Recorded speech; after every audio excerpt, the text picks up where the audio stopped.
Genetics play a huge role, drives play a huge role, how they're raised, nutrition plays a huge role. I think all of it has to be addressed holistically. If we aren't coming from all of those perspectives, I feel like we kind of fall short. I do think theory is valuable, but I don't think it's the end-all be-all. I kind of compare it to book smarts, and people who actually get in there and do it have street smarts. You do need a mixture of both to be successful in this career. I meet people who are extremely knowledgeable. You put a leash in their hand and they don't have any idea how to implement it. I think there's a lot of flaws with working with food. You can't carry on your training sessions as long as they need to be to create the elasticity in the mind, to create the endurance that the dog needs, because the dog's going to be satiated before you've really reached the level that you need to reach. Another thing is offering constructive criticism and getting the dog to bounce back in a healthy way. And a much healthier option for introducing correction and criticism would be through play.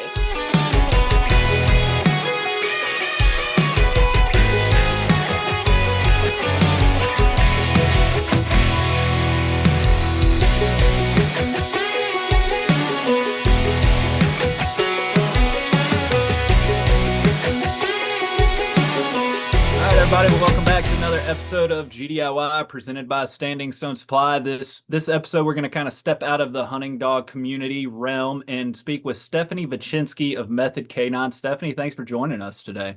Absolutely. I'm so honored to be here. This is very exciting. Yeah, right before we hit record, we were just I was trying to explain to you that I'm one in the hunting dog community that thinks that there's a lot of value and knowledge and wisdom that we can glean outside of our little echo chamber, if you will, kind of getting out of the hunting dog realm and learning more so what just the principles of dog training is, because I'm kind of a firm believer in doing this podcast for a number of years, in that the principles kind of lead to people finding the correct method for themselves and their dogs. And so, I'm not the biggest component of finding a whole bunch of people on social media or YouTube and taking advice from them, but your videos and reels and stuff, there's been a number of them that kind of snag me, and I get sucked in, and I'm like, all right, that makes a lot of sense. And so I was reached out to you. I wanted to kind of explore some of the more common issues, challenges, situations that us in the hunting dog community have, but there's also kind of a unique balance into doing some of the training that you do in regards to maybe not taking some of the prey drive out or the hunt out of the dog. So I'm excited to kind of explore those options, but let's start with you introducing yourself to my audience, kind of tell everybody what it is that you do and a little bit about Method Canine. Absolutely. So we are a dog training facility like many others. We run, typical programs, board and trains, group classes, private sessions and such. We train trainers around the world, et cetera. And we do it all from a behavioral perspective. So we are pet dog trainers for sure. We are focusing very heavily on the behavioral components. So things like aggression, reactivity, anxiety, fear, resource guarding. Those are the cases that we're taking on a regular basis. And that's really what we've dedicated our entire career to, is really trying to help those dogs in the best way possible to fully rehabilitate them. And really sidestep a lot of the age-old advice of, obedience will fix everything and things like that. And really trying to help those people who've been doing obedience, who've been doing a lot of other things and finding that they're just coming up on a dead end over and over again, and really trying to think outside the box for those behavioral dogs. So that's what we do, and that's what we specialize in. And it's made a nice little niche for us. Even in the pet world, it's made a nice little niche for us. So we really enjoy what we do. We're very passionate about it, and it's something that we give our whole heart and soul to. So it's a really good thing. It's been very good for us. Now, in your experience, do you really get the opportunity to work with more sporting dog breeds? I know you work with working dog breeds in general, but hunting dogs, while you can kind of group them into that working dog class, I think that there's a couple little characteristics or just a little bit of nuance to them. Do you really get to work with sporting dog breeds and bird dogs particularly? Yeah, we see a lot of pointers. Pointers have a tendency to struggle with a lot of behavioral issues, especially if they're not in more of a working home. They struggle to fit in, no different than a lot of your other dogs that were designed more for working. So your healers and your Aussies and stuff like that struggle. And then you've got your Mals and your Shepherds. But we do see a lot of pointers. We see, dogs of that effect, and carrying on a very similar issues as a lot of the other dogs, being underfulfilled in their capacity of what they should be doing, but also struggling with poor genetics and a lot of other things that are making life very difficult for them. And when we kind of deal with it from a behavioral perspective, we can, satisfy them as the hunting dog that they were designed to be, but also help make them, a quality pet at home, so that they don't necessarily have to live that hunting lifestyle. So yeah, we do see a fair amount. I would say it's probably about 30% of the dogs that come in. So it's a pretty good mix. I get tons of pointers. I probably have 1 to 2 in almost every round, or if not a pointer mix of some sort. So I'd say that that's probably, the majority. I do see a lot of labs that come through.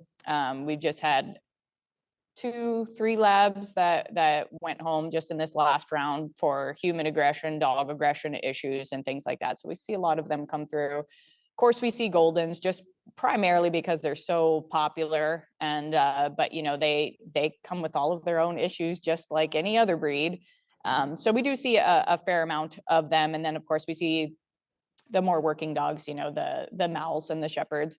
See a lot of those. Those are probably the primary that we're seeing coming through. And then every once in a while we get the silly, goofy dog that just doesn't know how to fit in, that's snapped at a couple of people and nobody really knows what to do with it, that kind of thing. But yeah, there's definitely a solid mixture of what we get.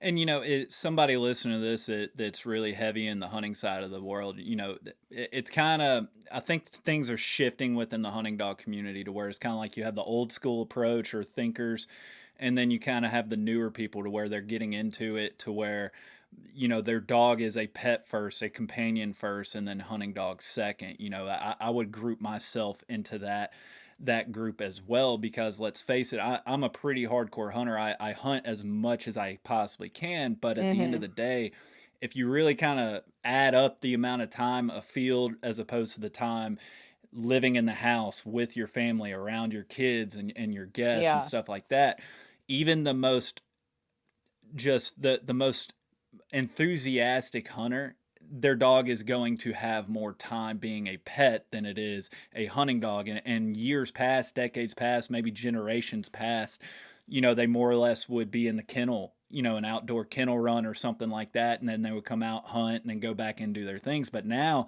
everybody's getting that dog. And so you have 1 to 2 dogs living in the house, but then you add in a whole bunch of different challenges or I don't know, considerations, whether you're adding kids, are they allowed on the furniture or not? Should we crate train?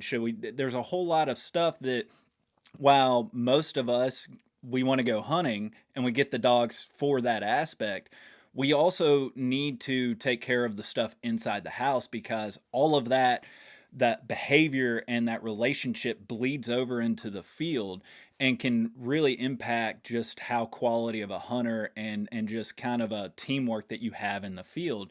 And so when we talk about behavior, I want to start there with you, is define when we talk about dog trainers versus dog behaviorists. I want to define that a little bit, because somebody that's just entering this world might be confused or put off to where, like, well, do I need a trainer or do I need a behaviorist? And in your opinion, should they really kind of be both? Yeah, so that's a really good question. And anybody who's looking at those terms in the sense of dog training should really not put much faith in either one of them, because dog training is an unregulated field. So you can get someone, who claims to be a behaviorist and they don't know anything, and you can get someone who claims to be a dog trainer and they're phenomenal in their understanding of canine behavior. So labeling those terms it's just misleading. So if you were going to look at the actual definitions, a trainer would be somebody who's attempting to change behavior. A behaviorist would be somebody who's studying behavior. But how you could have one without the other, I don't really know. I would think that everybody who claims to be a trainer should be studying behavior, of course, but labeling yourself as such, I don't feel is necessary. I don't feel like it really clarifies anything, because you can get a certificate from anywhere you want that says that you're a behaviorist. You don't even need a certificate. You could just write that after your name anytime that you want. Same thing with dog trainer. You don't need any certificates or anything like that to be a dog trainer. You can just go open your business tomorrow. So the terms don't really matter. I think the way that you represent yourself as a company and as, as a dog enthusiast, dog trainer, dog behaviorist, whatever you want to call yourself, I think how you represent yourself and educate people ultimately tells, the clientele out there everything that they need to know. And so unfortunately, the terms are they're all mud. All terms for everything in the dog world are just all mud. So we can just stay away from terms and do just as well without them. Yeah, I would agree with that. I mean, even on this podcast, I've had some people, way back when do regular episodes that refer to themselves as I'm a behaviorist, but I don't really train. And then vice versa, I'm a trainer and I don't really pay attention to the overall like behavioral theory. And I'm like, well, if we're trying to develop a behavior and characteristic within a dog, that's really like what we're training for. So we're developing that behavior. So I'm with you. I don't really understand distinguishing between the two, but it does bring up an interesting question: is how much in our dogs can we contribute to like maybe genetic or just natural behaviors and instincts versus learned behaviors and instincts? I think that is, again, another area that is up for debate, and not just up for debate in the dog world, but I would say, as far as human psychology goes, I would say that that's highly up for debate. And if you look at, behaviorists, if we want to call them, Thorndike and Pavlov and, Skinner and things like that, they're coming from a very molecular perspective, meaning that everything about us is done through associative learning. So it's all through consequence, and that's how we become who we become. And there's not really a lot of depth in there, and then you have other people who are coming from a much more molar perspective, which is kind of that big picture thing, looking at the genetics, looking at things like drives, things like instincts. All of those terms are coming from those bigger picture ideas about things, and how all of that relates to physiology and things like that. So it's really hard to say. My opinion is that there is a healthy balance of nature versus nurture when it comes to the dogs. I do think genetics play a huge role. I do think that drives play a huge role. I do think that how they're raised plays a huge role. I think nutrition plays a huge role. That I think all of it has to be addressed holistically in order for us to truly change the behavior or coach the behavior that a certain dog is exhibiting. If we aren't coming from all of those perspectives, I feel like we kind of fall short when we're trying to work with the dog. Mm-hmm. How important is it? Because I agree with you. It's like you have these little compartments, and really one is not really more important than the other. It is kind of a holistic approach if we're after that companion dog that really fits our lifestyle and we just have a healthy relationship with our dog. But how important is it, in your opinion, that the average dog owner, maybe they're just getting their first dog, really understands the theory or the science behind things, or the labels? You bring up Skinner and the four quadrants and Pavlov and the classical conditioning and stuff like that. I was really kind of nerding out on that a couple years ago, until I was actually bouncing a couple ideas off of my buddy Grayson, and it's like, he was like, man, that stuff exists and it's great, but at the end of the day, no matter what, whether you acknowledge it or not, or whether you're proficient in it or not, all that stuff's kind of happening behind the scenes regardless. And so it's kind of like, he doesn't really put a whole lot of stock in labeling that behaviors, or if you're, positive reinforcement or negative reinforcement. It's just kind of built into the cake. Would you kind of agree with that? Or would you say it is important for the average person to have some sort of knowledge on it? I think the average person is totally capable of understanding those concepts. I think the average person would become overwhelmed if we make it too deep. So I do think there is some necessity there to cover those concepts, because that's the why. And very often myself and my company get clients that say, we went through trainer after trainer after trainer. They told us to do A, B, and C. They told us to do A, B, and C. They told us to do A, B, and C. And you're the first company that told us why we're doing A, B, and C. And now it makes sense why we're doing A, B, and C. And they're much more likely to repeat that. So while I don't think the depth is extremely important, although my company does provide that to people and they can nerd out as deep as they want, I do think some of it is necessary for the why. And I do think some of it is necessary for every dog trainer out there, because you need to be able to explain the why. And if you can't explain the why, then we just have a whole bunch of question marks within our clients. And sometimes we even get question marks within the dogs if we don't understand the why. So I do think theory is valuable, but I don't think it's the end all be all. I kind of compare it to book smarts, and people who actually get in there and do it have street smarts. You do need a mixture of both to be successful in this career. Yeah, because I mean, let's face it, the why, that's kind of a talking point and a slogan, if you will, throughout this podcast over the years is worry about the why, not the how. And I've been guilty to where I can kind of, again, go off the deep end and really kind of like jump too far into, which quadrant am I in and the theory, because I think it's a fun conversation and fun discussion to have with people. But at the end of the day, the how is important to people. And but so many people get wrapped up into, well, how do I do this? And they don't learn the why. Or they go and ask somebody, well, how do I do this? And somebody will explain it to them.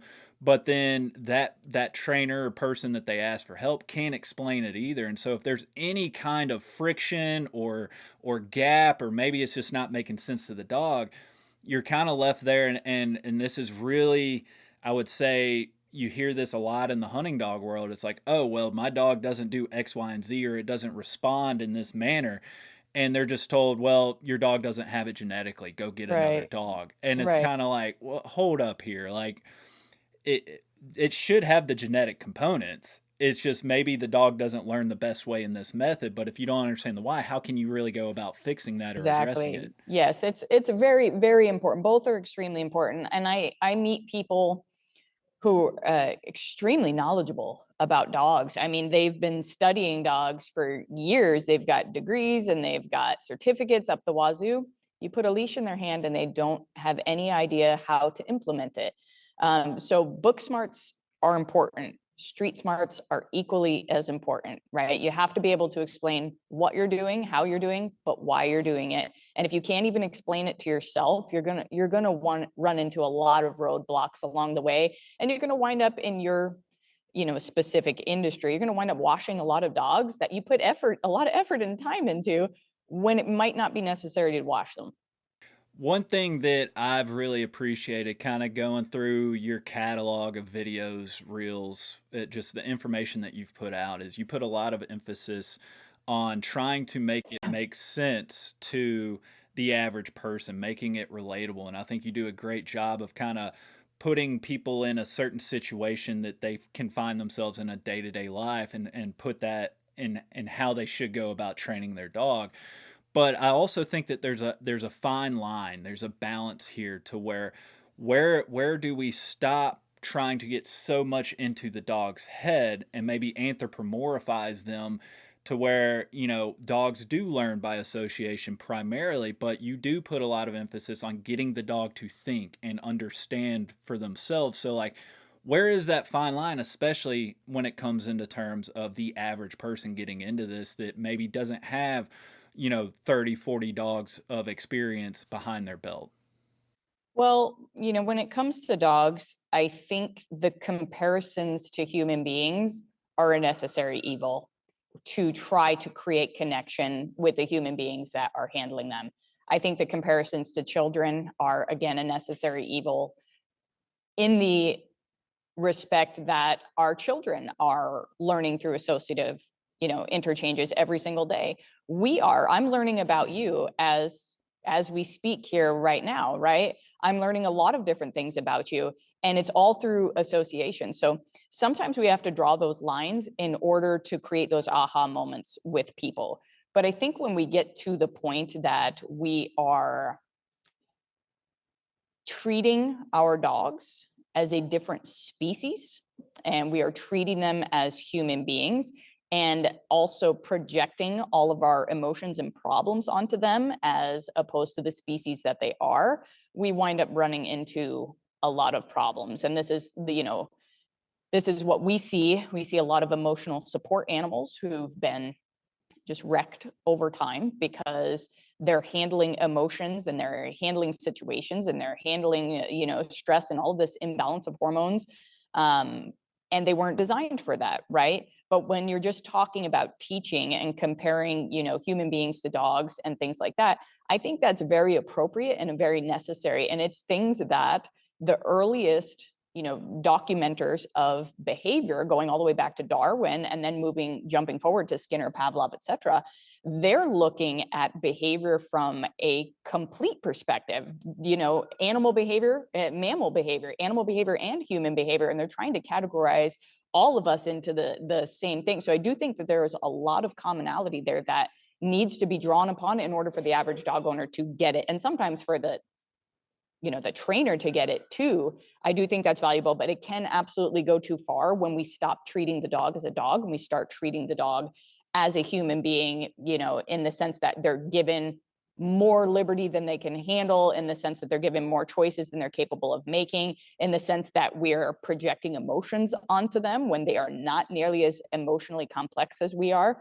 So for instance, when people tell me their dogs are angry, we have the talk about, dogs don't experience anger, right? And when they tell me that their dogs are lonely and all these other things, they do experience emotions to a certain extent. They don't experience them to the same extent that you and I do. And that's where, if you're coming across a client who is doing something like that, you're going to have to address it. But I would say the connection to human and dog is not necessarily a bad thing. I think sometimes it's very necessary to create the why for the people to understand.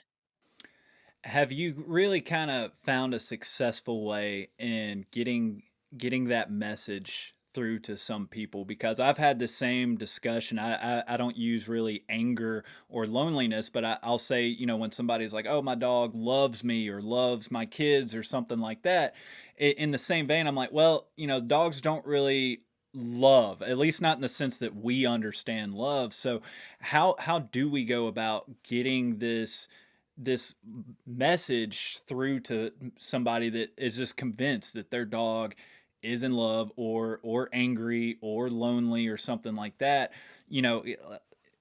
It's hard to tell somebody when they love something so much, a pet, in general. It's hard to kind of explain to them, like, as much as you love that dog, or as angry as that dog can make you, or you're lonely without your dog, that dog is not really feeling the same emotions that you are. And it's some people, it just doesn't connect with them. Yeah, so I like to come from the perspective of the dog. And if we were to go back to, things that are a little bit more fundamental and looking at more of those molar terms, those big picture terms, and we're going to talk about drives and instincts and things like that. Dogs' drives and instincts prepare them for life in a completely different way than ours do.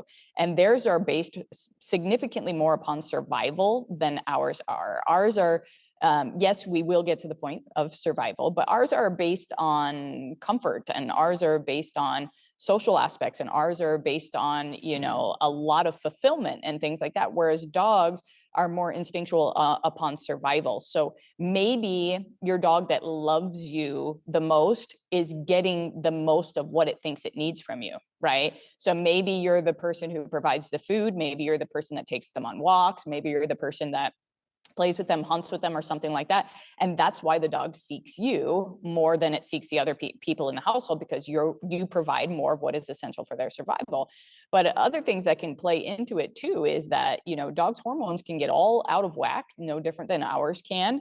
So if you become an unhealthy source of oxytocin and, that dog is hooked on you, you're just a drug in that sense, right? And so if we look at it from the dog's perspective, what's going on as far as genetics go, what's going on from a molar perspective, from a molecular perspective, as far as that associative learning, and we take everything into consideration, we can see that it really isn't about emotion and things like that, and that the complexity of emotion really boils down to hormonal states, it boils down to drives, it boils down to survival when you look at dogs, whereas human beings are a lot more complex, which it's much harder for a behaviorist to say, this is going to explain everything about human behavior, right? Which is why there's so many theories out there, because it's extremely hard to describe human behavior, because you can describe somebody perfectly and then they go do something totally different than what random. Totally random that you weren't expecting, right? But with dogs, I do think that it comes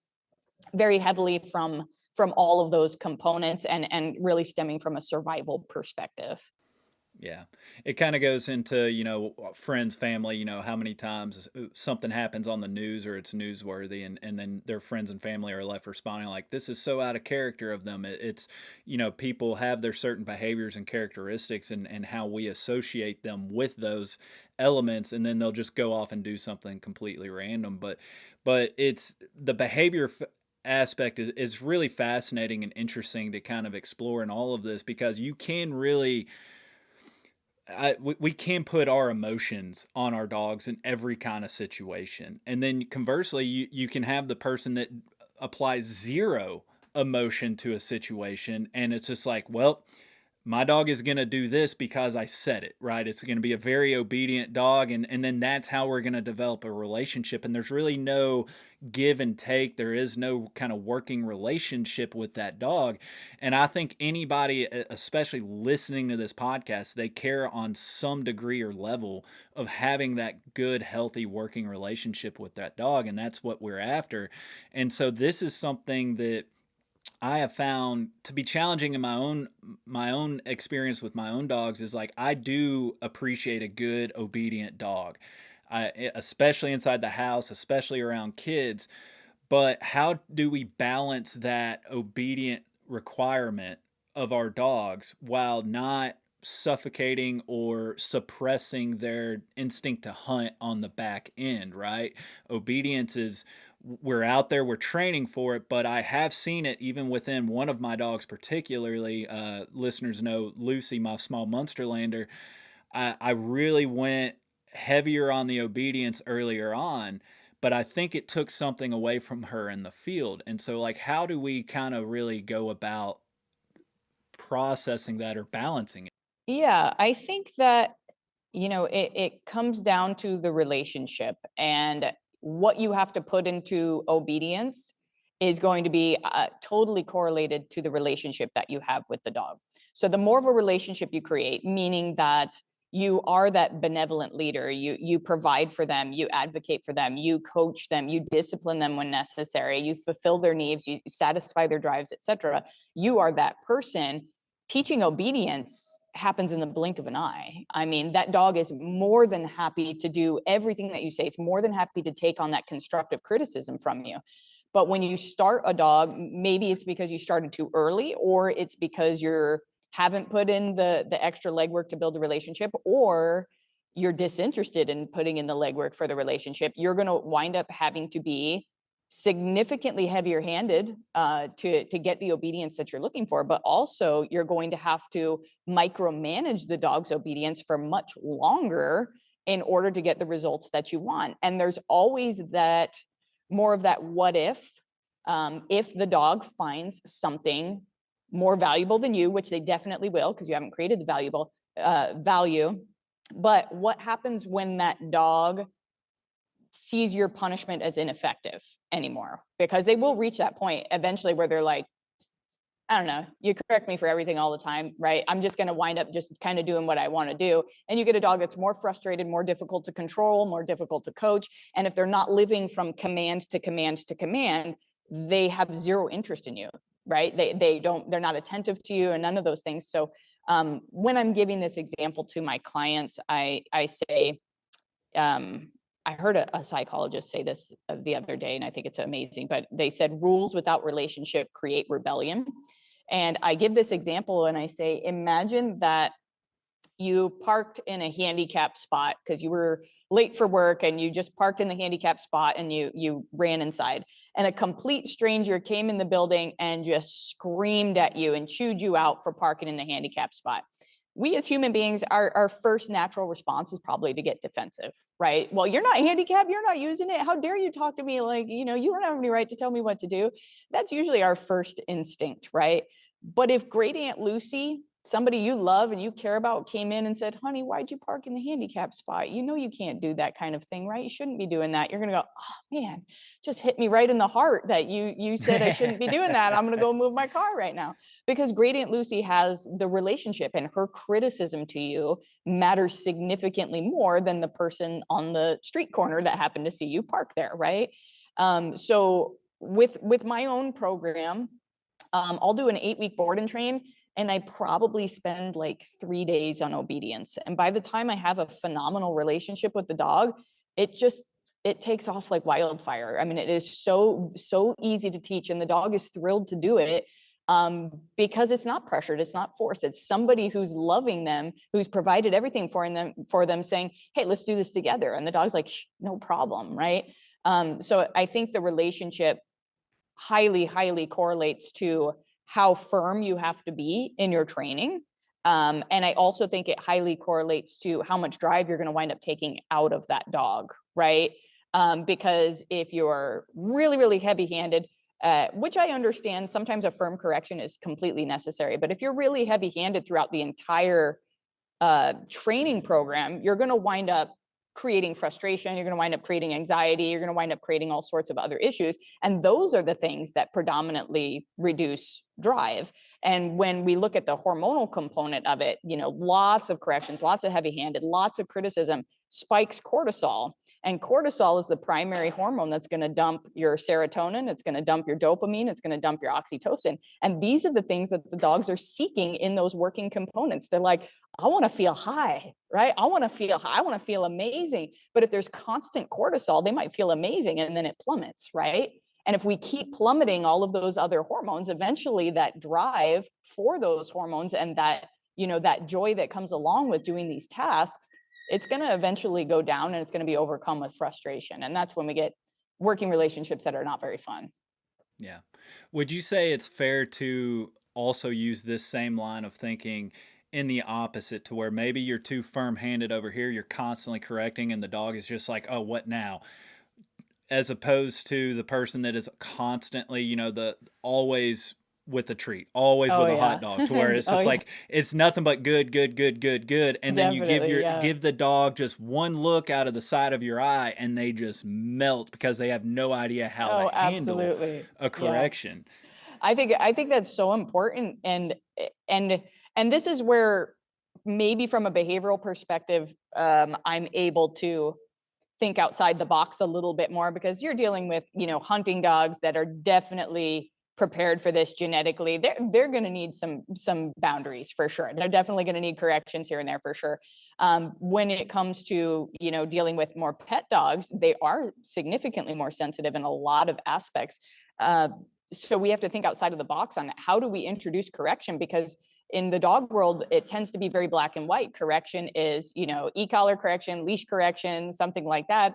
And with pet dogs, there's a lot of variability to that, because many dogs, either digress with corrections like that, or they improve, or they mean nothing to them, right? We have a lot of dogs that come in that corrections mean absolutely nothing. It's just those corrections mean nothing. So we have to introduce, boundaries and respect of space and challenges through play. We have to create challenges over food. We have to create boundaries and respect at, doorways and all these other types of things to help the dog understand what correction is in a more holistic approach. So no, you can't just blindly correct dogs left and right for stuff. And you can't just, we call it the Treat Master 5000. So it's just like this big shotgun that just blasts treats out.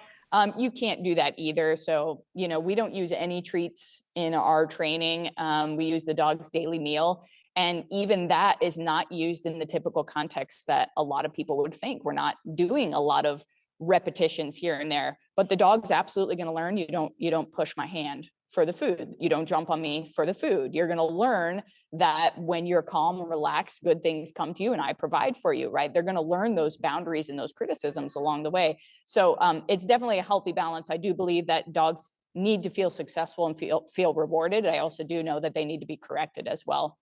And sometimes both of those things look a little different than traditional, treat master 5,000 and then high level correction, right? There's a lot in between that we can work through, especially when it comes to pet dogs. Yeah.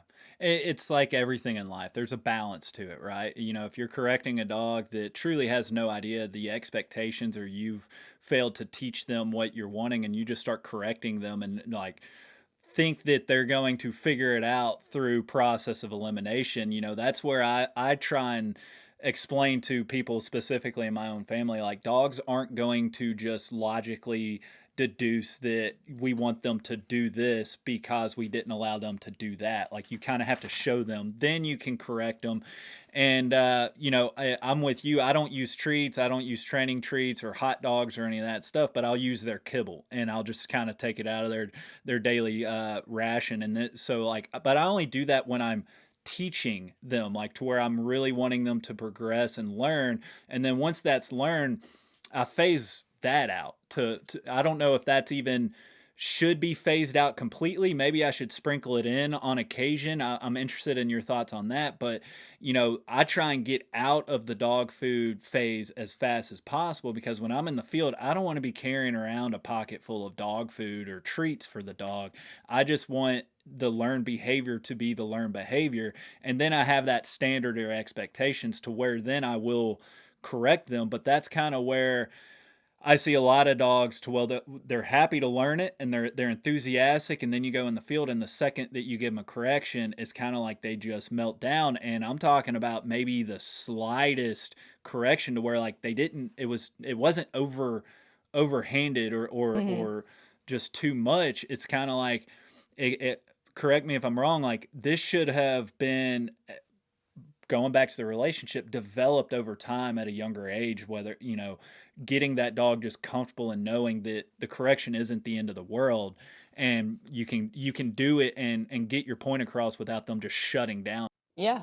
Well, I think that's one of the major flaws with working with food. I think there's a lot of flaws with working with food, but one of the major ones is that, well, there's several. If we start, one, you can't carry on your training sessions as long as they need to be to create the elasticity in the mind, to create the endurance that the dog needs, because the dog's going to be satiated before you've really reached the level that you need to reach, right? So we've got the dog becoming satiated.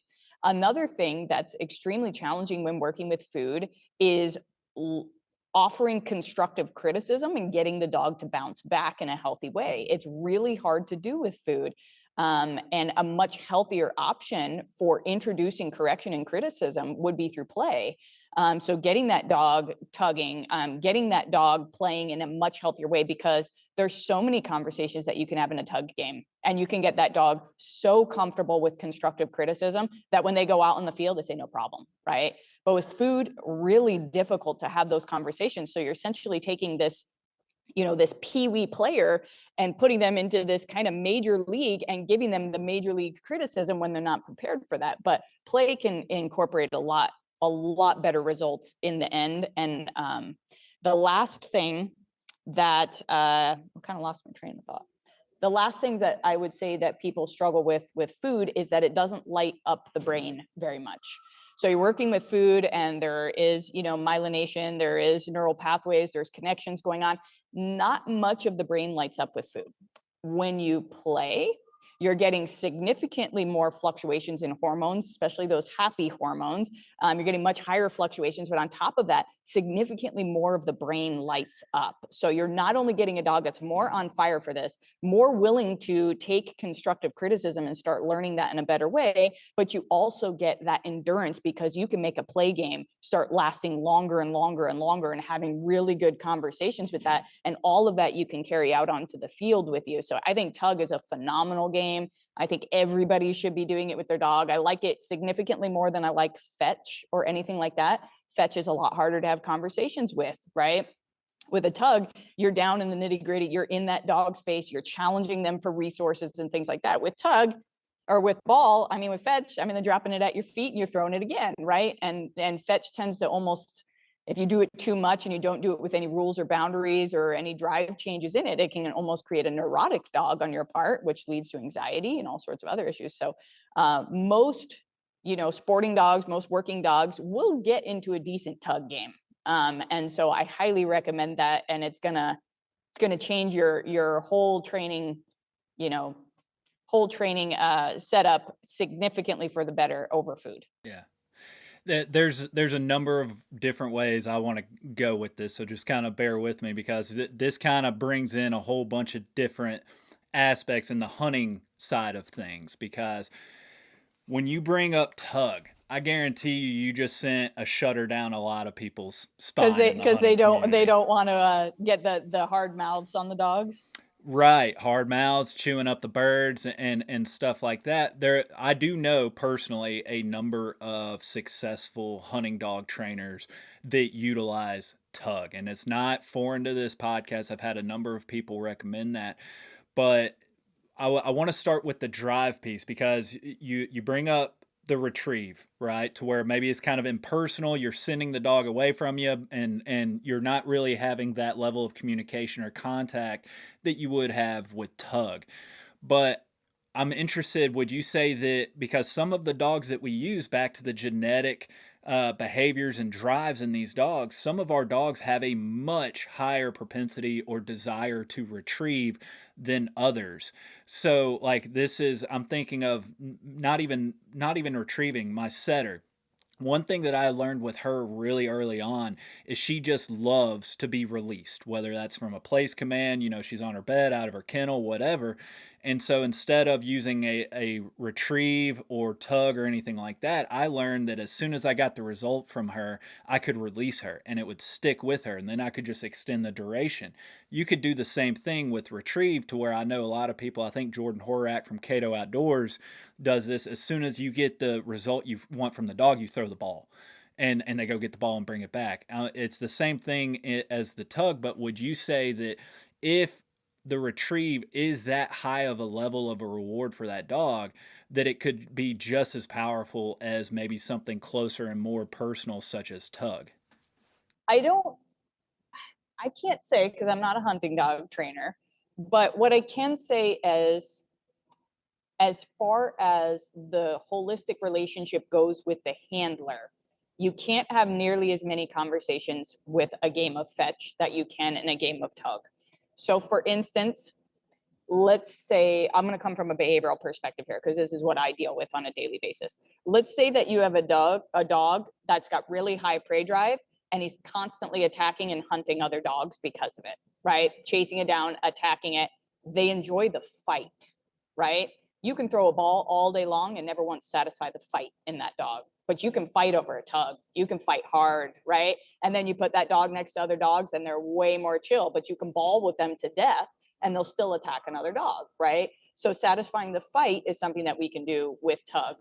In addition to that, if you have dogs that are resource guarders, dogs that don't handle sharing resources very well, dogs that are maybe scared of you when it comes to resources, or dogs that are feeling like they can be more dominant towards you with resources. Those are all conversations you can have right there in a tug game, right? And as far as introducing constructive criticism, it's a lot harder to do in a game of fetch, I believe, because there's not that much to give constructive criticism over, other than bolting for the ball outside of what you've said is okay. But with tug, we can have a lot more constructive criticism on a lot more different things: where you bite, how you get into my space, how hard you push, how soft you are. There's so many things that we can give into on that. So I feel like fetch is engaging very, very heavily in that dopamine production, right? Which is valuable, which can get your dog through a lot of different things and teach a lot of amazing behaviors. But as far as for the relationship between a handler and dog, I think tug is significantly more holistic than that actual game of fetch. And ultimately, that's all we're trying to do in a reward-based scenario such as this is reach that dopamine level, because we've all seen dogs to where you just previously mentioned that food isn't the best option for that reaching that dopamine. That's true in us. It's been proven to where you get that slice of cake after dinner. After that second bite, we don't even care about it as much. We just keep consuming it because we ordered it. But after that second bite, it loses its value. But there are some dogs that food doesn't do anything for them. There's some dogs that wouldn't care at all about a thrown ball for them. And, you know, you have to find, people ask, what's the best reward for my dog? And it's like, well, it really kind of depends on On your your dog. dog. Yeah. I'm interested to hear your take is, if I have a dog, let's use the example you just gave, that they want to chase down and attack, or maybe they want to fight over, or just play tug of war over a resource, an item. If you do get into the tug with them, is that not perpetuating it? Is that not reinforcing it or even encouraging that behavior? So um, I'm a believer in the Muller perspective that dogs are, inherently bred with drives inside them. I think that a lot of people coming, especially from a working world, would believe that that's part of a makeup of dogs. We talk about prey drive, but there are other drives in there as well. There's pack drive and defense drive. They're there all the time. And so if we say that satisfying something like fight, which could be very just deep within prey drive, or it could be stemming all the way over into defense drive, which is our fight, flight, or freeze. If we're saying that, you know, engaging in any of these activities is perpetuating the problem, well, it kind of goes against what we're saying as far as they're designed this way, right? There's always going to be a fight component. There's always going to be a flight component. There's always going to be prey drive. There's always going to be pack drive. It's in them. To say that we are somehow making it worse is silly because it's already there, right? So if we are going to address anything, we would want to satisfy what's already there so that they can function in the situations that we want them to, around other dogs, around children, etc. And that's really what we work on here in the behavioral component. You're not going to get prey drive out of your dog. You can correct it all you want. You can reward it all you want. If your dog has a lot of prey drive, it's not going away. But let's teach them how to satisfy it in a healthy way and make sure that those outlets are there for them so that when you go walk down the street and the squirrels and the cats are running by, they're like, whatevs, I know I'm going to go have my fulfillment in a little while, or we just had my fulfillment, I'm feeling great, right? And that's how we get around it. It isn't about nurturing or denying. It's the stuff's there all the time. So if we fulfill it and we care for the dog and we actually take care of their instincts and genetics, we don't run into nearly as many behavioral problems. And it kind of goes back to, if you are having a prey drive issue with a dog and then you're constantly just trying to correct it, and maybe using that e-collar, maybe just climbing up the level of pressure up and up and up, that's where you start getting that dog that we were talking about earlier, to where they almost resent you almost. It's going to suffer on that relationship, or create a really anxious, uneasy dog that's just not comfortable in the situation. Yeah, or it can go in a whole different direction where it's a dog that becomes more and more desensitized to correction. They care less and less and less about it. You get a dog that's more and more frustrated, and then you start getting a dog who's acting out on that frustration. So in working dog sports, you'll get dogs who refuse to let go of what they have, right? And the more that you tell them to let go, the harder they bite. And the more that you correct them to let go, the harder they bite. You can get that in any dog where they see your coaching or even your criticism as something that is creating conflict, and it actually fuels them in the wrong direction. So you can get dogs that shut down, they lose their drives and all sorts of things, but you can get dogs that fuel in the wrong direction as well, and both are equally as unproductive. You just sparked a thought in my head, to where I immediately thought of 10, 15, 20 plus dogs that I'm familiar with that developed a very embedded hatred for porcupines, to where the correction is literally built up into that experience and introduction to that animal. You don't even have to have the owner or handler hit them with an e-collar. But it's just like some dogs will get brushed by a porcupine and they don't ever want anything to do with it again. Other dogs, they get a mouthful of them, and it's kind of like you drop them on the ground and you just know that German dog is going right after that first porcupine that it finds. And it's just, that's how you come away with dogs that have been hit by, 10, 15 porcupines over the course of their life. Sure. Yeah.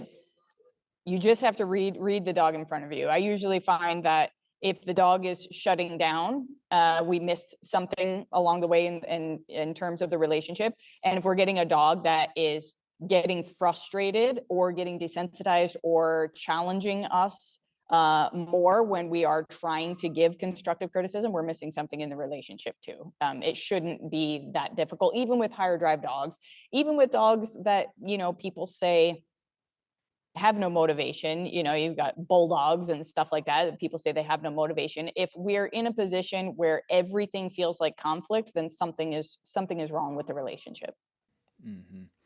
Hey, I'm reminded of, I haven't spoken to him personally. It was just a podcast episode that my buddy Bob Owens at Lone Duck did sometime last year with Pat Nolan. I don't know if you're familiar with Pat, but they did an episode on working within drive. And so it's like you kind of take that drive, you put a magnifying glass on it, you build it, and then you operate within it. And because that dopamine level and that reward level is so high, anything that you do with that dog in that moment is going to mean 10 times more than if you're just trying to bully, quote unquote, a dog into the behavior. And so that's essentially kind of what we're talking about, is identifying the primary drive within your dog and not trying to suppress it, but just operate within it, to where if you do have a dog with a high drive, prey drive specifically, that maybe you don't want them chasing, like you said, that rabbit or squirrel or something, but you've kind of watered it down or oversaturated it by the play at home. You can kind of correct that issue while operating within that drive, and you're not really suppressing it out in the field. Yeah. So, I mean, the way that I do it here, because I deal with lots of high drive dogs here. I have a Malinois and 2 German Shepherds. So, their drives are through the roof all the time. And the way that we kind of address it, the problem with, spiking the dopamine really high, I guess there's no inherent problem with that. But if you're coming from the perspective of a dog that's going from kennel to high drive dopamine to kennel to high drive dopamine to kennel to high drive dopamine, what happens is that you start creating that dopamine junkie, which isn't, all that bad in working dog sports, unless you're getting to the point where it's turning into anxiety, which happens often. But with these dogs, because you're creating a dopamine junkie, what happens over time is that high level of dopamine starts to feel like the normal level of dopamine, because it's happening so often. And then when you put the dog in the crate, or doing what you're trying to do, bringing the dog into your home, everything else feels like a low. So you get anxious behaviors, you get dogs that can't settle, you get dogs that can't shut off unless they're in command, right? So we're always relying on obedience over and over again. We got to put the dog on a bed. We've got to tell the dog to down. The dog has to sit over here or something like that. And they can't just be, because we've turned that dog on. We've left them on. We've created this excess of dopamine to the point where that feels normal. And then everything else feels like a low, which is kind of what I believe people were doing way back in the day with they only go out on the field for an hour a day, and then they're in their crate, and then they're out on the field, is they were enjoying that dynamic. But now we have people like you who are trying to bring dogs into their homes, and they're struggling with behavioral issues. They're struggling with, anxiety issues. They're struggling with a dog that can't settle and things like that. So I'm a big fan of throwing that dog into drive, getting that dog super hot and heavy during that training session. I'm also a really big fan of shutting that dog off completely at the end of that training session. And I do not believe that it kills drive or anything like that. So for instance, let's say that I pull my Malinois out. He's ball psycho. He's toy psycho, tug psycho. He has broken through walls to get to whatever is on the other side, okay? So with him, if I do a really nice, satisfying tug session with him, he can outlast me. He can go for days and days and days, and I'll be exhausted and he won't be. But there has to come a time where the game is over. The game is done. And I leave all of the equipment out. I leave everything out. So this is something that I would think that hunters could do as well. I'm sure you have plenty of equipment and tools that you're using, but I leave everything out. I leave all the toys out. I leave the food out. I leave whatever it is that we were working on. It's all there, right? And I walk the dog through all of those things and I say, all done, right? Over and over and over again. I pull them away from those things, all done, all done, all done, all done, all done, as we sit there. And we sit together in the presence of the end of that session. We turn everything off. We rest. And sometimes that'll be a half hour, depending on how long it takes the dog to cycle down. And then we go home. Then we go into the home with children. Then we do all those other things. It doesn't make him any less sporadic, psycho, absolutely nuts for the next tug session. It just means that he shuts off completely. So he's not carrying that prey drive into the home. And he's not starting to think that those high level of dopamine, that high level of dopamine needs to come in every aspect of life. It doesn't. Right. And that's where practicing a little bit of that pack drive at the end can be very valuable, but it doesn't really take away much from the prey drive in the moment. As long as you have a highly prey driven dog. If you didn't have a dog with much drive at all, maybe, but if you had a highly prey driven dog, it's not going to put a single dent into them. Yeah. It's again, I have 15 different questions kind of going through my head. So I'll kind of wade through this.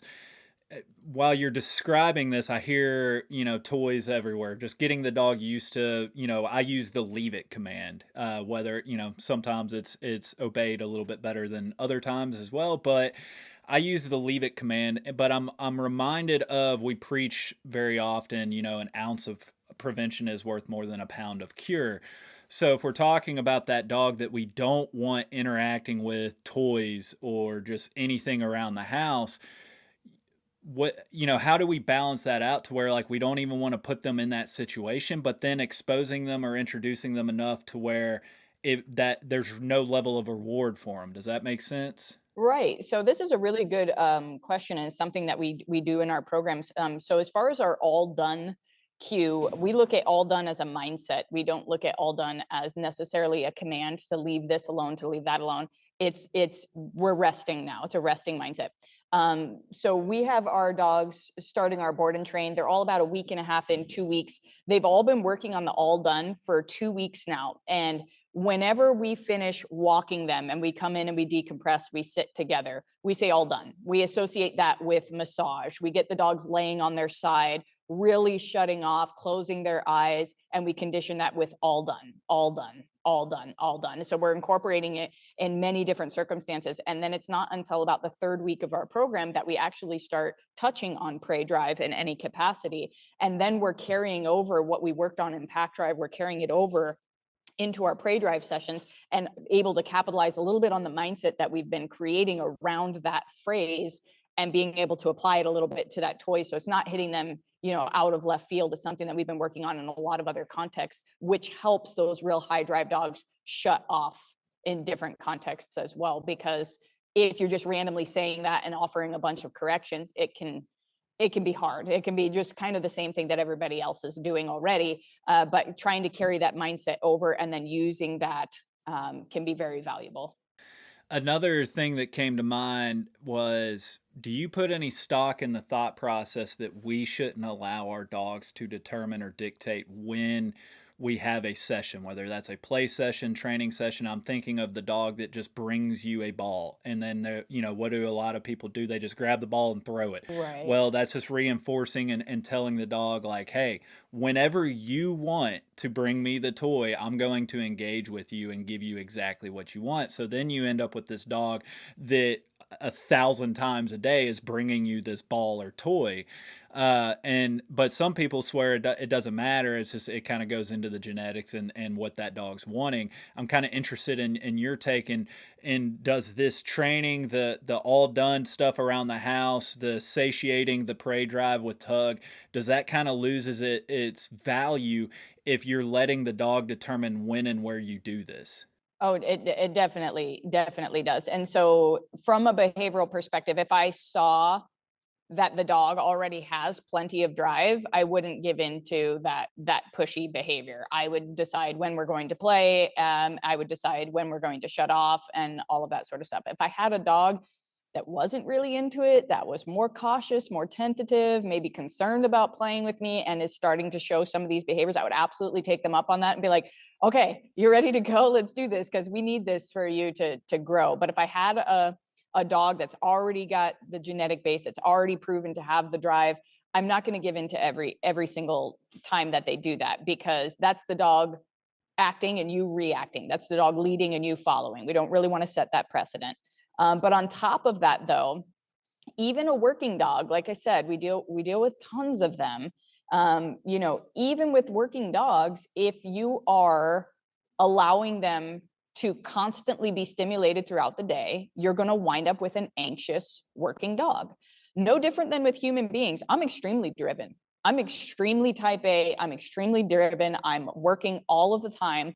If I let it get away from me, which it will if I don't put a cap on it, I can't sleep at night, right? I can't sleep at night, not because anything's bothering me, but because my brain is way too stimulated throughout the day. I'm doing 100 different things all the time and I can't shut off, right? Your dog is going to wind up being the same thing. So the brain, body, nervous system starts to fray. Their genetics are only going to help so much on top of all of that bombardment throughout the day. And you're going to get a dog that's distracted in the field. You're going to get a dog that is more jumpy with correction. You're going to get a dog that is, you know, more sporadic in the things that you ask them to do. They're going to be less focused. So I think that letting them just constantly do that, I think of it as just ping pong balls in their head all day long. I'd rather bring that ping pong ball out and have it be the only ping pong ball that they're focused on during that training session, rather than those balls bouncing around all day long in their head, if that makes sense. Absolutely. Yeah. I mean, I'm similar to you. You can't shut your brain off. You can't sleep. You can't fully relax. Yeah. And if you're constantly, I mean, to me, I think this is, you know, we talk about the dangers of social media in everybody's lives now, because you're constantly distracted. You're constantly tuned into that phone. Yeah. So what happens when you finally put it down? You can't relax, because Yeah. you've just literally consumed hours and even hundreds of hours worth of content that we just genetically and biologically aren't supposed to consume that fast. Yeah. And so dogs are the same way. You bring up anxiety, and this is a touchy subject, and I know, like, we can't really wrap anxiety and dogs up into a nice complete package, especially not in one episode, because it's holistic, like you've been describing this entire episode. What are some of the signs of a truly anxious dog? Because I think a lot of people, I know that you can probably combine anxiety and anxiousness into fear or something like that, but like, how is us as owners distinguishing the difference between a dog that is confused versus anxious versus afraid? And I know that they all have a little overlap and a little bleed over, but can you kind of just touch on that a little bit? Yeah, there definitely is overlap in a lot of those things, but they are their own specific things. So fear is fear of something specific. Your dog is afraid of gunshots. Your dog is afraid of thunderstorms. Your dog is afraid of the car. Your dog is afraid of dad. Your dog is afraid of the baby. Your dog is afraid of whatever, right? Something very specific. Anxiety is the fear of the unknown. So these are the what if dogs. Well, what if somebody comes in that door? Well, what if you did this? And what if we happen to see a dog out on the walk? Like, what if we see a dog? Like, what if a dog comes up on us while we're walking, right? Those are your anxious dogs. There is nothing. There is no threat in the moment, but your dog is jumpy, right? Your dog is nervous and jumpy. That's anxiety, right? No different than with people. I can be afraid of water. It doesn't mean that I'm paranoid every time that I go outside the door. It just means I'm afraid of water, right? Or I'm afraid of spiders or something like that. But you have people that are genuinely afraid about everything. They're afraid of the unknown. And when people are the most anxious, it's when there's more unknown factors. So they don't know where they stand with their spouse, or they don't know where their next paycheck has come from. They don't know where their kids are, right? It's the what ifs that start going. So when we allow dogs to run the ship and kind of do things willy-nilly, and they don't have the structure that they need, they don't have the clear guidance that they need, that's where the unknown factors really start to come in, on top of the excess of dopamine, right? Where everything else feels like a low. And just like you said, We put our phone down, which is constant dopamine, right? We put it down and dopamine doesn't linger, doesn't like carry over for, we don't feel great. Dumps. It's done. The moment you put your phone down, it's done. You're like, this doesn't feel normal, right? I feel like I have to do something to get a dopamine hit again. So we pick up our phone again and we scroll again, right? Well, it's the same thing with our dogs. They sit there and say, well, this feels uncomfortable, right? Now I'm going to get all jittery. And it's like, what is that sound? I didn't even notice that sound, right? And that dopamine starts to become that distraction and something that they seek out. So I would say the more compartmentalized you make their life, right? The more coaching that you give them and things like that. And it doesn't have to be, you have to sit and you have to down and you have to do all these other things, but teaching the dog the choices that they have available to them, the options that they have, right? If you're anxious or something like that, you're fearful, you have the option of checking in with me. You have the option of going and laying on your bed. You do not have the option to flip out and go crazy just because the dryer kicked on or something like that, right? So I think that if you have a dog that seems anxious, seems fear of the unknown, seems generally jumpy over just nothing, like there's really no imminent threat to them, those are dogs that I would give a lot more structure to, really show them, okay, when this sound goes off, you have the options to do A, B, and C, right? Not necessarily this sound goes off, I'm going to tell you to sit, right? That doesn't necessarily compute as far as behavior goes, and things like that. And then you can really start helping the dog get to a better spot and less anxious, on top of make sure you're regulating the dopamine throughout the day. And this kind of steers into what one of the lessons or videos that you did that really kind of made me decide I wanted to reach out to you, that kind of struck a chord, was, you know, we want to teach our dogs to think rather than obey, right? And that why, especially in the hunting dog community, I'm sure that it's outside just any of the dog community is guilty of this. We're kind of taught to where, again, the prevention is worth more than the cure. Is if we don't want an undesirable action from our dog, to go put them on a place command, to have them sit, to go in their kennel, something like that. But you were addressing that we would rather have a dog that is more comfortable in the environment, can look to you for leadership, and can kind of operate within whatever's going on. Say somebody's just coming through the door, because if you give your dog a sit command, then you're automatically removing the flight option from their world. And so if somebody's coming up to them after you've given them the sit or place, you're kind of inviting an opportunity for a reaction from that dog.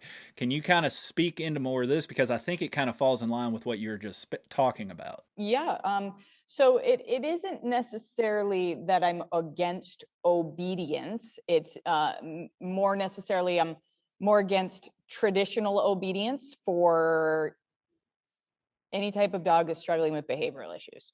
And the reason that I'm against that is that it takes away their ability to learn the behavior you actually want them to do. So for instance, let's say that I'm scared of spiders. And every time I see a spider, I scream bloody murder and I try to stab people. Okay, let's say that happens. That's Hope's response. If that's my response and I see a spider, somebody knows that I'm going to freak out. They say, just sit down. Just sit down, right? And then they push me into a chair. Sit down. Okay, that doesn't make me any more comfortable with the spider. Doesn't make me any less likely to stab Hope, right? It just made me sit down. It just made me sit down, right? So it doesn't actually solve the problem. It doesn't make me more comfortable with the spider. It doesn't help me understand, oh, I don't need to stab people. I could just walk away from the spider, right? Or I could grab a cup and I could scoop the spider up and I could put it outside, right? There's a million and one things that I could do, but nobody gave me that option. Someone just shoved me in a chair and told me to sit down. Okay. So I don't even know that those options exist. So if we're talking about associative learning being extremely powerful, why not show associative learning with things that make sense, right? So I deal with lots of aggression cases. That's the predominant type of dogs that we see come in through our programs. And the average dog owner is not a master at dog behavior. They are not a master at dog body language. They're not a master of all of these things. So things definitely slip through the cracks. And if we have a dog that's always relying on being told to sit in the chair and stay put so you don't stab somebody, what happens when the time comes when that spider presents itself and nobody's there to tell the dog to sit in the chair, right? Then the dog says, well, I don't know anything else. I'm going to have to stab Hope right now, right? There's no other option. You've been dead like 10 times already. I'm about to say Hope's in the background, just like, I what did know. I do? Well, I don't it's a have good anything joke against because spiders. she's the one who does this kind of stuff over spiders. Anyway, but that's my way of thinking. So it doesn't mean necessarily that we're telling the dog not to be obedient. I just might tell the dog to do something that's not traditional obedience. And I might try to do it so often that if I were not there, rather than the dog sitting in the chair, the dog might say, well, I can walk into another room. Or the dog might say, you know what, I can go lay down in my bed. Or, you know what, you're making me kind of uncomfortable, Spider. I'm going to go check in with my mom because my mom's got the best advice, right? And start conditioning those types of behaviors, teaching those dogs to think about the choices that are available to them. The only benefit of having a really strict obedience command is the dog might be less likely to lash out when in the command if they've been highly corrected for not leaving that command. That doesn't mean they don't want to. And that's where the issue gets a little bit sticky, because the moment that a pet dog owner isn't paying attention, that dog still wants to just as badly as before. And then there is no boundary of a traditional obedience command or anything like that. And so we still run into many problems. So our clients come from all over the world. They've done obedience all over the world. And that dog still bites people. That dog still growls at children. That dog still tries to attack other dogs. And it's something that we have to look at much more critically and say, we can't stay within a box just because that's how they've been doing it for 100 years. We might have to start thinking outside the box on how to help these dogs better. Well, and I mean, I know that there's so many what ifs and context missing here, but let's just take a run of the mill dog in a situation such as coming through the door. Let's say you have a dog that isn't fearful or anxious or anything, but they're overly excited. They want to crash into whoever's coming through that door. Yippee, I guess. Let's jump on them. Let's have fun. How do we present the choices to the dog to where really the only thing that they're looking at is jumping on the guest coming through the door? How can we redirect them without it being an obedient command? Sure. Well, that's where your markers would come into play. So if you're not using your markers, those are going to be highly beneficial. We use 3 predominantly. We've got our success marker that's usually associated with reward. We usually don't use that often. We have our duration marker, which means keep doing what you're doing. And we have our correction marker. Yeah, so we have those 3 markers. And the way that we use them is we kind of coach the dog on whatever behavior they're presenting to us. So for instance, if I had a dog that I didn't want jumping on the guests anymore, the first thing I would tell my guests is, just ignore my dog, please. Okay, because he's seeking your attention and your attention is part of the problem. I'm going to handle my dog the rest of the time. So if the dog, people come in, my dog tries to jump, I'm going to have a leash on him. I'm going to pull back. I'm going to say, nope. Puts his feet down. Good, right? Those markers have already been conditioned. One means don't do this. The other one means keep doing this, right? You can walk around. You can sniff them. You can go into the other room. You can come check in with me. You just can't jump, right? And if I put the dog in a sit, they don't know I can't jump. They don't know I can sniff. They don't know, well, I can approach them. I can wag my tail. I can keep my 4 feet on the floor. They don't know I could go into another room if I actually don't really like this person, right? They don't know I can come check in with you. They don't know any of that. They just know I can sit, right? Does that make sense? So markers are, I would think, would be hugely valuable. Your leash would be hugely valuable on coaching what it is that you want. Eventually start dropping your leash and eventually remove your leash altogether. And then your dog says, I can do these 10 things when guests come in. I just can't do this one thing, right? There's no value in me doing this one thing. And then you get a dog that starts thinking what feels best for them at that time when a guest comes in, and it isn't something you always have to micromanage. Mm-hmm. Well, I want to stay on this kind of specific scenario, getting your thought processes just to some kind of common scenarios that aren't just particularly hunting dog related, but again, we're talking about, your day-to-day living with and companion and pet dogs. When we talk about living with the dogs inside the house, some people swear up and down that the worst thing that you can do is have your dog sleep in the bed with you or get up on furniture, while other people don't care at all and they don't think that it has really impact on the dog's understanding of where it lies within the structure of the house. What are your thoughts on this? So I think it does play a role in it for sure. And it can come from a lot of different perspectives, but I do think it plays a role as far as where your dog understands their place to be within the home, right? So we put boundaries with our children quite often to establish the difference between parent and child. I drive the car, my child does not drive the car, right? I sleep in my bedroom, I sleep in the master bedroom, my child does not. She sleeps in her own bedroom. When I'm taking a shower, I close the door. My child is not, my child's 12. She's not in there taking a shower with me. There is a difference, right?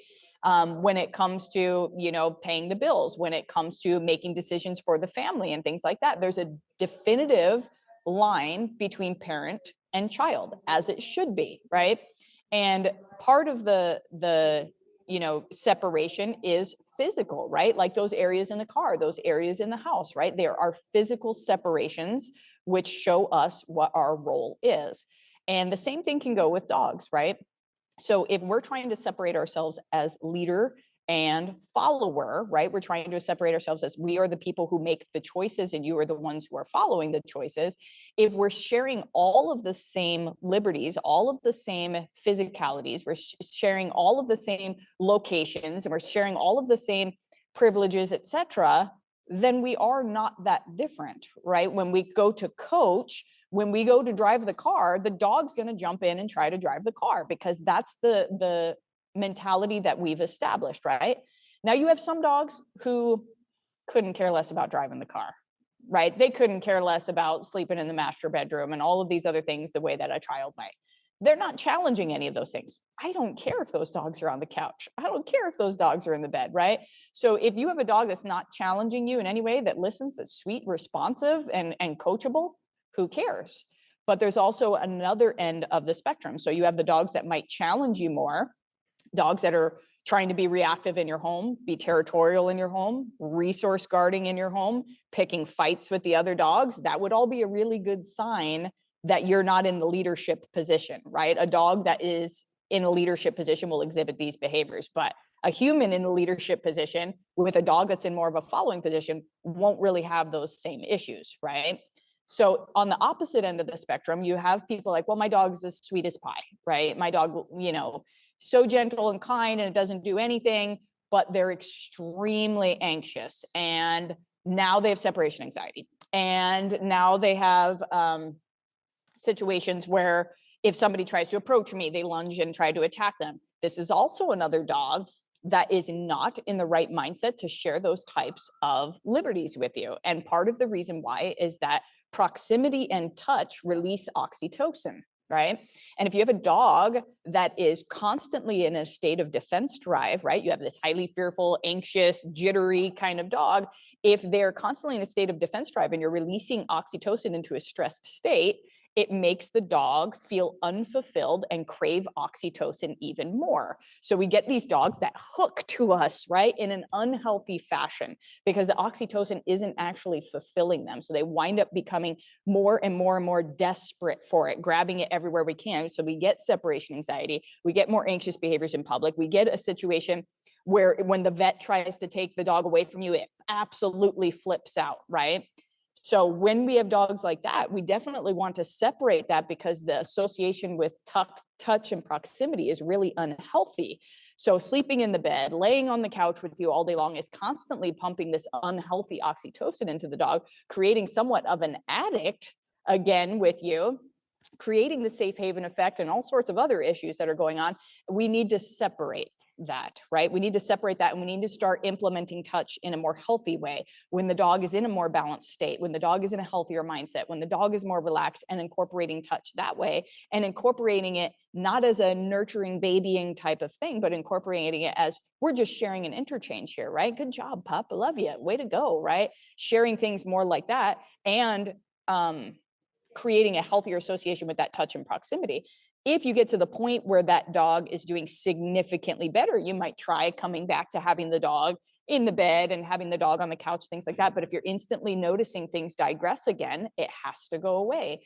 So it's not a blanket answer that yes, they can always be up there. And it's not a blanket answer that no, they can't be up there. It has to be something where you're looking at each individual dog and how those liberties are actually changing the dog in front of you. Because I don't know if people are in tune enough with their dogs to see how these things connect.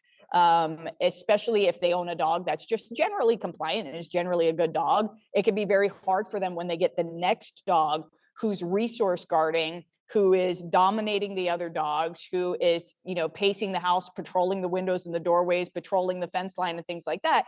It can be hard for them to associate that part of the problem might be that we have elevated them to kind of the same status as us in the home, and they're taking on these more leadership qualities. They're dictating who comes in the home. They're dictating what the other dogs are allowed to do and not do. They're dictating who gets the food, right? They're rationing resources according to how they see fit. That's a sign that the status inside the home is not where it should be. And it's not all about the beds and couches, but that's part of it, right? Just like my parenting isn't all about, the fact that I drive the car or I sleep in the master bedroom. There's a lot more to it, but it is a part, right? It is some separation that separates parent from child and leader from follower.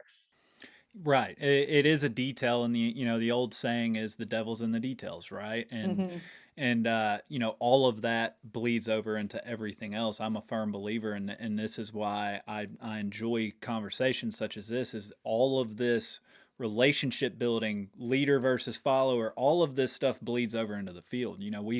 We talk about in the hunting dog community, training the short grass before you go in the long grass. Do it. If you can't do it right here at your feet, you're not going to be able to do it 100 yards away from you. Distance erodes control. Well, I believe, take that another step forward. If your dog lives in the household with you and you don't establish these boundaries, if you don't establish the dog waits for you to go through the doorway first, you don't establish you're allowed on the furniture or not, all of this stuff bleeds over, and it will show up. It will leak into other aspects of your training, to where you may not care about the dog being on the couch, but if you have the wrong personality dog, because you let them on the couch, that might show up in some random way down the line, whether, on the force fetch table, in the field, with steadiness, what have you.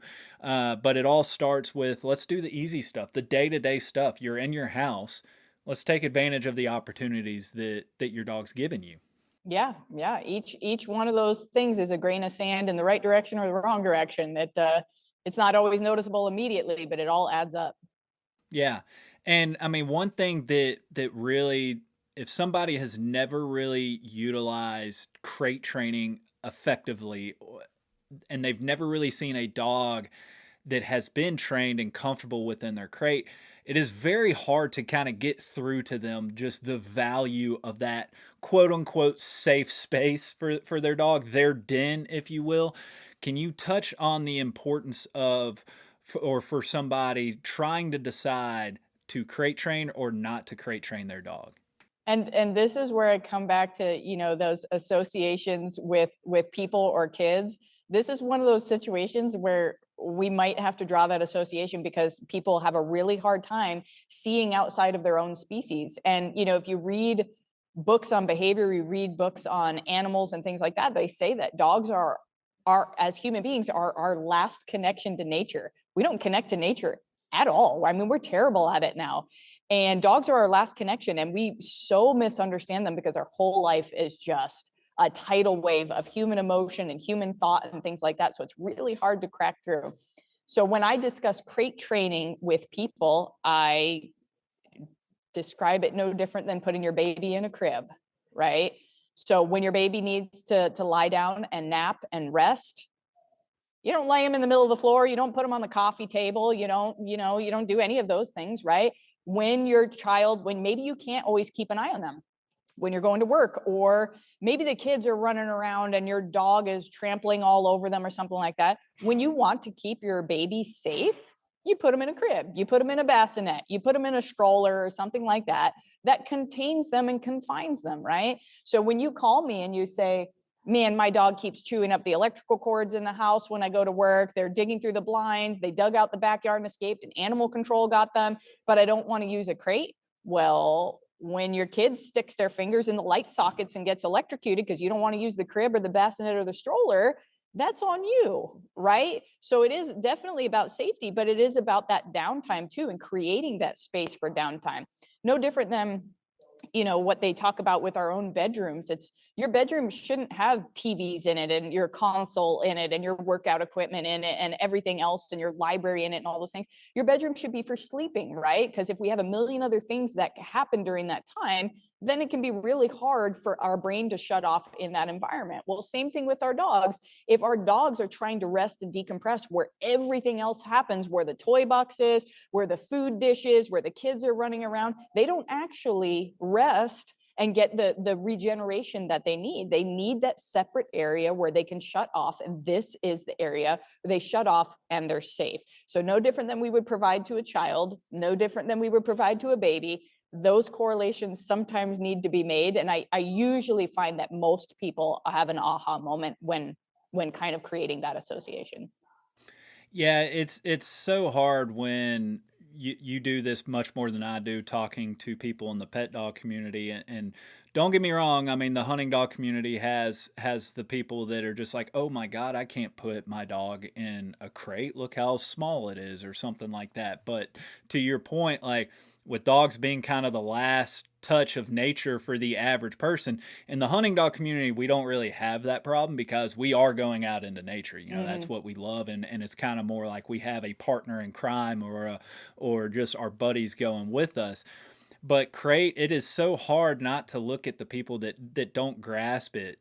And just it's one of the topics that I have the hardest time not just kind of talking down to somebody at. To your point, it seems so simple of putting a baby in a crib, like, stuff like that. It's just kind of like, guys, you're pissed off and worried what you're going to come home to every single day from work. So you're creating anxiety and this mindset to where you're afraid to go in your own house. Yeah. More so than you're afraid to put a dog in a crate. It doesn't make any sense to me. Well, and if I have somebody that's having a hard time making the connection, and somebody who's very emotionally attached to their dogs or projecting a lot of emotion onto their dog, I come from the dog's perspective and I say, okay, well, let's imagine what your dog's life was like at home when it destroyed all of this stuff. Was it anxious? Probably. Was it fearful? Probably. Was it underfulfilled and underexercised? Probably, right? So if we have a dog that's giving you all of these signs saying, I need more exercise, I need more stimulation, I need more connection with you, real connection, not just cuddling on the couch for 5 hours watching Netflix. I need real connection with you. Hey, I've got anxiety. I need somebody to start putting some rules and structure on me. I need somebody to start telling me how it is, because I feel like I'm just in a shapeless cloud right now, floating out into space, right? When you start explaining to them what their dog is experiencing and that they're the only one that can help, then they start going, wow, I had no idea that my dog was feeling. I don't want my dog to feel like that. I love my dog, right? And then they start getting some more aha moments coming from that perspective. And then, of course, you have people who refuse to listen to anything, that refuse to understand anything, and that they think that their dogs are great and their dogs are highly, highly dissatisfied and struggling. And that's, unfortunately, those are broken people, and those are people that are projecting broken things onto those dogs. And I feel bad for that, but you and I can't always change that. What about the people that will do the crate for a year or two, everything's going great, and then it's that whole my dog earned its freedom mentality, right? Sure. To where I come from the school of thought to where you've been crating your dog for 2 or 3 years without incident. Your dog's happy. Y'all have a healthy relationship. Why throw it into, why mess that up potentially just because you think that the dog has really earned its freedom? Maybe the dog doesn't want the freedom in the house, to where it can really kind of produce an anxiety inducing thing, to where for 3 years I've been in the crate day in, day out while you're at work. Now all of a sudden I'm loose. I think that could kind of really show its teeth, pun intended, in a number of different ways. Yeah, it can definitely happen. And I'd say it probably is going to be much more likely with those fearful, anxious dogs. And maybe even with those dogs that are more territorial, that are, looking to challenge more often. But, again, when you're looking back at shapelessness and the unknown, and that's what sparks anxiety, having a crate is very predictable. right? It is there, it's concrete, there's 4 walls. This is how much space I have to move around. This is what is available to me. The kitchen table is not available to me. The front door and the people walking past it and the dogs walking past it is not available to me. The back door is not available to me with the squirrels and everything like that, right? Mom's bedroom is not available to me with all of her smells and things like that. And that's the fact that she's not here. So the crate can finally give some shape to that dog that's been feeling shapeless, that's just been feeling floating out into space. And going away from that might trigger that response to come back because they need that predictability, they need that structure. You also do sometimes get dogs that once people go away from the crate, the dogs do perfectly fine, right? And they do perfectly fine for an extended period of time. If people are like that, you know, I have no problem with them keeping the dog out of the crate, but I do recommend that they touch on the crate, you know, a few times a month to make sure that the dog doesn't lose that skill. Because when they go to the vet, when they go to the groomer, when, you know, there's 1,000,001 reasons why a dog needs to go into a crate, and those situations are already stressful enough. Let's make sure that we're not losing the skill that we brought in with the dog. So for instance, with us, all dogs stay in crates throughout their board and train program. And we have a lot of people that have like a 6-year-old dog, and they created the dog for the first year. It got to the point where it was really, really good. They let the dog be out of the crate, and now it's 6 and it has resource guarding and aggression and all these other issues. And they're checking in for board and train, and the dog hasn't been in a crate in 5 years, right? Well, that poses all sorts of big problems for me because I have to help get the dog into the crate, and I have to change the response to the crate and things like that. So if they are going to go away from crate, the dog's doing well, just make sure you keep touching back on it. You know, maybe you don't use the crate during the day, but you use it at night, or maybe you don't use it at night, but you use it during the day when you go to work or something like that. Maybe not getting rid of it altogether so the dog can at least have that skill. And then if you have the anxious dog that starts, you know, falling apart, you can be like, all right, well, we're back in the crate. We didn't lose that skill, and we can get back to where we were. But yeah, that's my thoughts on it. Yeah, absolutely. I'm reminded not to relate prison to a crate situation, but how many people come out of prison after doing a long stint and they crave that just security of knowing, like, it Yeah, limits the your options. predictability. Yeah, the Absolutely. predictability, and Yeah. so then they'll just go and try and get back into prison as soon as they can. Uh, Something that comes up quite often in the hunting dog community, and I've been guilty of this as well, is it's hard for us not to look at what's the best time within our pack or home to bring in a new dog, second dog, third dog, fourth dog, an additional dog into the pack.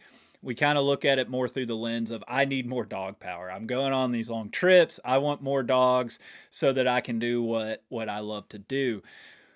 In your opinion, when should pet owners and dog owners be considering to bringing in another dog into your living situation? And then also, to add on to that, how do we go about introducing that dog to the dogs and people already in the house, especially including young kids? Yeah. I think it's a really, really good question, because the reasons that I hear people getting a second, third, fourth dog are not usually the best reasons. You know, so one of the reasons I hear is we need a companion for our other dog because he's too rambunctious, he needs a friend, all of He's that lonely. sort of stuff. Yeah, he's lonely. I hear that. That's really not a good reason. Other reasons are, you know, well, I just wanted another dog. You know, I love dogs so much. Also not a great reason. Third reason I understand a little bit more, but still not the best reason, but the dog needed a home, right? I get it. I get it. I almost kind of fell into that same circumstance with my second dog, needed a home, but I was already in the position for that second dog. But the real reason to get that second dog is to add to your, you know, your family environment. But the timing needs to be right. And that means that you need to have the time and the money for that second dog, right? That's a huge, important thing, because the dog is going to require training. The dog is going to require an education. The dog is going to require vet care and quality food, all of those things. But one of the bigger things is, are you equipped to handle a pack? The moment you go from 1 dog to 2, you now have a pack, and everything changes. So is your dog knowledge up to par on that? And then as far as if you have another dog at home and you're going to get this second dog, you have to ask yourself, is my first dog exactly where I want them to be? And if the answer is no, then you do not get a second dog, because the moment you get the second dog, all of your time is split now. All of your attention is split now. And whatever goals you had for that first dog absolutely go out the window, right? So if you say, well, my first dog is a really, really good dog, except he's still really reactive out on the walks. Okay, well, that's a good sign not to get a second dog, because if you get that second dog, that reactivity, I guarantee you probably will never get fixed, because now you have to separate your attention and your training time and everything else between that dog and the other dog. And let's say that you don't. Let's say that you say, well, the new dog I got is just fine. He's doing great. I'm going to still keep all of my attention and training on the first dog. Well, what happens over time?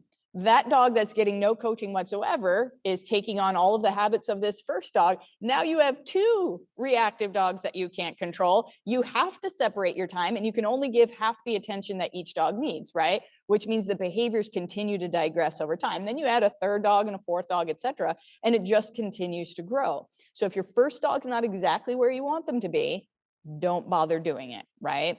And if you don't have good control of your household, you've got tons and tons of kids and they run wild and all of that sort of stuff, and you're not going to have time for, or working with the dog, and you're not going to have time to educate the kids and all this sort of stuff, also not a good time, because it's just a recipe for disaster. This is how kids get bit in the face. This is how dogs get put down. This is how broken arms and legs happen. This is how dogs escaping, getting picked up by animal control happen, and you getting fined over and over again, eventually getting the dog taken away, right? This is how all of those things happen. So planning is appropriate. When you do get the new dog and you're like, okay, this is the one, we're going to bring it home with us, and it's the first time that you're bringing it home, I highly, highly suggest taking the family and the dogs on a nice long pack walk together, right? The longer the walk, the better off the introduction will be. And during that time, whoever has the new dog, there should be a handler for each dog. By the time that your walk has gone on very long, then you can maybe talk about some interaction. But for the first half hour, 45 minutes of that walk, kids don't need to introduce themselves to the dog. They don't need to pet the dog. They don't need to do anything. The other dog doesn't need to say hi. Nobody does. You're all just walking together and just practicing some neutrality. That way, when you come to interactions, that new dog's already used to the smells, right? And everybody else is used to the other dog. The energy that comes off of everybody, this kid is more sporadic than that kid. This dog was pretty uncomfortable with me in the beginning, but now has mellowed out quite a bit. Dad's got kind of a funky energy. Mom's got a soft energy, right? They're really feeling all of those things. And then when you have an interaction, the dog has learned a lot about the situation, and you don't have those just explosions out of nowhere because it just blindsided them. That would be my suggestion. If you know that the dogs or dog have any type of aggression issue or anything like that, I would definitely make sure that dog is muzzle conditioned before doing any type of introduction like this, so that if there is something that you missed, you can at least address it rather than addressing an injury. Mm-hmm. Yeah, I mean, so many commonality. I mean, obviously pet dog, it's just dog ownership at the end of the day, whether it's hunting dogs, pet dogs, or what have you. And I think a lot of bad behaviors that are due from lack of exposure, lack of training. It's so easy to get caught up into seeing the mistakes that our dogs make, and saying like, well, I screwed up on this one, I'm just going to do the next one better, but I love this first one, so I'm going to keep this first one and go ahead and move on to the second one and do the things that I learned from the first one wrong. And it sounds good, and I think a lot of people fall into that trap, but I think what you're describing is really more or less the truth, the common truth. And I learned, for me, it wasn't really going from 1 to 2 dogs that was a challenge. It was really going from 2 to 3 dogs that was a challenge. And it wasn't even adding the third dog. It was balancing work and family and 3 dogs, because even though the other dogs, the first 2 to where they were perfectly fine and I was comfortable with where they were at, you still have to work with them. Like, just because one is 10 or 11 years old, you still have to work with them. And so to your point, it's just like, used to have an hour to work 1 or 2 dogs. Now I have an hour to work 3 dogs. And by the way, that hour got cut to 45 minutes on a lunch break, right? So, stuff like that, to where, you really don't really know um, to what extent you can really pull it off until you kind of get into that situation. And I'm learning to where like 2 dogs was perfect for me. The 3 dogs is doable, but I'm not I'm going to in the that 4th dog right exact now. same boat. I got my 3rd dog and I went, oh, wow, this is a lot of commitment right here, and it going in, and both of my other dogs were prepared for it. But I think again, with business and kids and everything else, I was like, oh my goodness, 3rd dog. You really have to think about where that time is coming from. Yeah, absolutely. Well, I know we've covered a lot of ground, but again, with everybody that you get to interact with and the common, questions and just engagement from your audience, I'm curious, what's something that I should have asked you that I didn't? Boy, that's a tricky question. That's like an interview question right there. Yeah. I don't really know. I guess a good question that people should not ask me is, what breed should I get? Stuff like that, because I'm dealing with pet owners, pet dogs.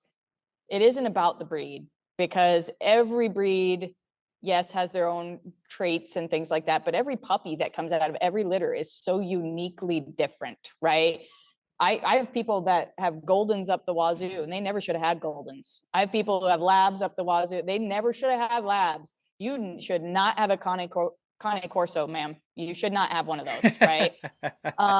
And so I really, really wish that people would just put more faith in rescues. And when it comes to this particular thing, maybe not shelters quite as much, because those dogs kind of fly in and fly out. But if you're looking for a very specific dog that says, I got great grandma and grandpa living at home, I got 4 little kids, we have a cat, stuff like that, I need a dog that's going to do well with all this, go to a rescue where that dog, all the dogs are living in foster homes, and they'll tell you, hey, this little hound dog right here, he's been living with 4 little kids, they've got a cat, he's been doing great for the last 4 months, this is the guy for you, rather than maybe going to a breeder. We get lots of dogs from breeders, and all breeders are different, and some take more care than others. But we get lots and lots of dogs from breeders that are just not a good fit, right? They're not clicking with the kids. They're not clicking with the other dog. They are aggressive here, or resource guarders, or whatever. And then you have dogs that are, picked up as strays, picked up as shelter, things like that. And we still don't know anything about those dogs, and we're just hoping it all goes well. I really like the rescue idea of getting to know the dog, the actual specific dog, before bringing it into your household. But if I had to say what breed for you, just make sure that you're absolutely researching not what the AKC lists as the dog. So when it says this dog can be fiercely loyal, that means it's going to be aggressive to your guests. Okay, so start finding what those terms actually mean, and seeing if it's going to be the right fit for you. And if you're going to go with a breeder, make sure you're going with a high quality breeder, not your friend that bred in their backyard, not somebody outside of Walmart, none of those things, right? You're looking for a high quality breeder that's actually going to take care of those very formative weeks in the very beginning and really set your dog up for success. And if you are going to go to shelter, rescue, try to get as much information as you absolutely possibly can. Not just say, well, I love Labs, or not just say, this dog is cute, or not just say the whatever, right? Really, really get to know that dog, because they are a huge commitment. And if you have children, you have other dogs, you have cats, you have any of those things, Great Aunt Lucy lives at home, you also have a really big safety situation to think about. So it should not be taken lightly. And just asking me what breed means you're not ready. Means you're not ready to have that dog just yet. You've got to do a lot of research. So that might be one thing. Yeah, absolutely. And yeah, just remember that there's just as much differences within the breeds as there are amongst them. The lines and breeders that you go to matter just as much as the actual individual breed itself. Stephanie, why don't you go ahead and plug? I know you guys have like a really ambitious tour, if that's fair to call it that, this year. Why don't you go ahead and pitch everything you have going on at Method K9, where everybody can find you and all the fun stuff? Sure. So we have our services here at our our home base here in Post Falls, Idaho. So we, of course, do board and trains and things like that. We have a train the owner program, which is where people actually get to walk through their own board and train their own dog throughout the process. We have train the trainer programs. So these are really in-depth courses to teach people how to be dog trainers. And we also have services where we can help really anybody anywhere. We have a video subscription page with lots of videos and tutorials for just about every subject. We do Zoom calls and things like that, so we can work with anybody across the world. And we are just recently launching a 50-state tour where we will be doing 2-day seminars in any state that's willing to host us, if we can find a host there. And we'll be working our way around the country for those 2-day tours to help people who might not be able to travel to us. So we have a little bit of everything for everyone, whatever your location is, whatever your price range is, we have something for you. Absolutely. And listeners, if you want to check out the links, I'll have Stephanie's links down in the show notes, and hope you enjoyed this episode presented by Standing Stone Supply, Onyx Hunt, Final Rise, and Upland Gun Company. Stephanie, this was a true pleasure. I hope to do it again with you sometime soon. Excellent. Thank you so much. Appreciate it.